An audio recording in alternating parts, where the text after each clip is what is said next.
മിഅ്റാജും രണ്ടും നടന്നത് ഒരു രാത്രിയിലാണ്.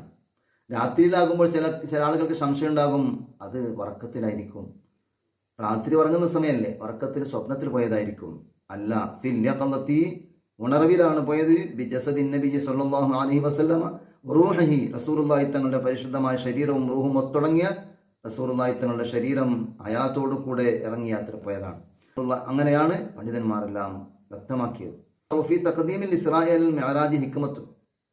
എന്നാൽ ഒരു സംശയം, മക്കത്തെ പള്ളിയിൽ നിന്ന് ബൈത്തുൽ മുഖദ്ദസ് വരെ രാത്രി പ്രയാണം നടത്തിയിട്ട് ബൈത്തുൽ മുഖദ്ദസിൽ നിന്ന് അള്ളാഹു തആല അവൻ ഉദ്ദേശിച്ച ആകാശത്തിലേക്ക് എന്തിന് കയറ്റി? അപ്പോൾ മക്കത്തെ പള്ളിയിൽ നിന്ന് തന്നെ നേരിട്ട് കയറ്റാമായിരുന്നല്ലോ എന്നൊരു സംശയമുണ്ട്. എന്നാൽ അതിന്റെ ഹിക്മത്ത് എന്താണ്? അതിന്റെ രഹസ്യം എന്താണ്? അന്ന കസീറൻ മിനൽ മുശ്രിക്കീന, മുശ്രിക്കുകളിൽ അധിക ആളുകളും കാനൂ ഖദ് റഅൂ ബൈത്തുൽ മുഖദ്ദസ്, അവരെല്ലാവരും ബൈത്തുൽ മുഖദ്ദസ് കണ്ടവരാണ്. അവരെല്ലാവരും വയഅലമൂന അന്നഹു സ്വല്ലല്ലാഹു അലൈഹി വസല്ലം ലം യറഹു, മാത്രമല്ല അവർക്കറിയാം റസൂലുള്ളാഹി തങ്ങൾ ബൈത്തുൽ മുഖദ്ദസ് കണ്ടിട്ടില്ല. അപ്പോൾ അവരെല്ലാം കണ്ടവരാണ്, റസൂലുള്ളാഹി തങ്ങൾ ബൈത്തുൽ മുഖദ്ദസിലേക്ക് പോയിട്ടേയില്ല. അങ്ങനെ പോവാത്ത റസൂലുള്ളാഹി തങ്ങൾ ഫൈദാ അഖാമ ലഹും ഖറാഇനു വദലായിലു, അതായത് രാത്രി ബൈത്തുൽ മുഖദ്ദസിലേക്ക് പോയിരുന്നു എന്നും റസൂലുള്ളാഹി പറയുന്നുണ്ട്.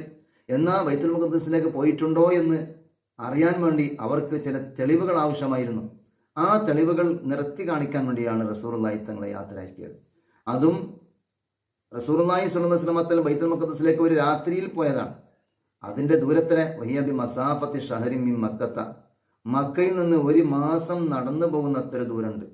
എന്നാൽ പോകാൻ തന്നെ ഒരു മാസം നടന്നു പോകാൻ ദൂരമുണ്ടെങ്കിൽ വരാൻ എത്രയോ ഒരു മാസം ഉണ്ടാവും. അപ്പോൾ 2 മാസത്തിന്റെ വൈദൂരമാണ് ബൈത്തുൽ മുഖദ്ദസിലേക്ക് പോയി വരാനുള്ളത്.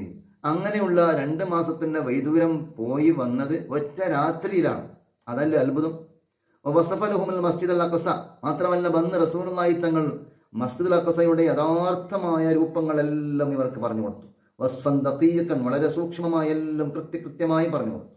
എന്നാൽ അവിടെ നിഷ്പക്ഷ ബുദ്ധിക്ക് അത് വ്യക്തമായിട്ടുണ്ട്.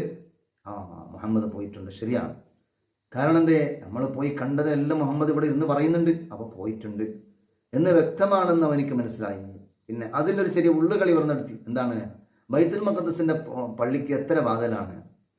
റസൂലുള്ളാഹി തങ്ങളോട് ചോദിച്ചു. നിങ്ങൾ നോക്ക്, ഒരാളിപ്പോൾ ഒരു വീട്ടിലേക്ക് പോയാൽ അല്ലെങ്കിൽ ഒരു പള്ളിയിലേക്ക് പോയാൽ അയാൾ പള്ളിൻ്റെ വാതിലും ജനലും എണ്ണലാണോ പണി? അയാൾക്ക് അവിടെ പള്ളിയിൽ പോയി ചെയ്യേണ്ട കാര്യം എന്താണ്? അതല്ല ചെയ്യുന്നത് പ്രധാനം. അയാളെ പള്ളിയിൽ ഇങ്ങനെ ശ്രദ്ധിച്ച് നടക്കുമോ? ഇല്ല. എന്നാൽ പള്ളിയിൽ പോയിട്ടില്ല എന്ന് അയാളോട് പറയാൻ പറ്റുമോ? അയാൾക്ക് അതാ പള്ളിയുടെ ബാധലെത്ര എന്ന് പറയാൻ അറിഞ്ഞില്ലെങ്കിൽ അവൻ പള്ളിക്ക് പോയിട്ടില്ല എന്ന് പറയാൻ പറ്റുമോ? ഇല്ല. കാരണം എന്തേ? ബാധൽ എണ്ണാൻ വേണ്ടി പോയതല്ല, ജനലെണ്ണാൻ വേണ്ടി പോയതല്ല, അത് ശ്രദ്ധിച്ചു കൊള്ളണമെന്നില്ല.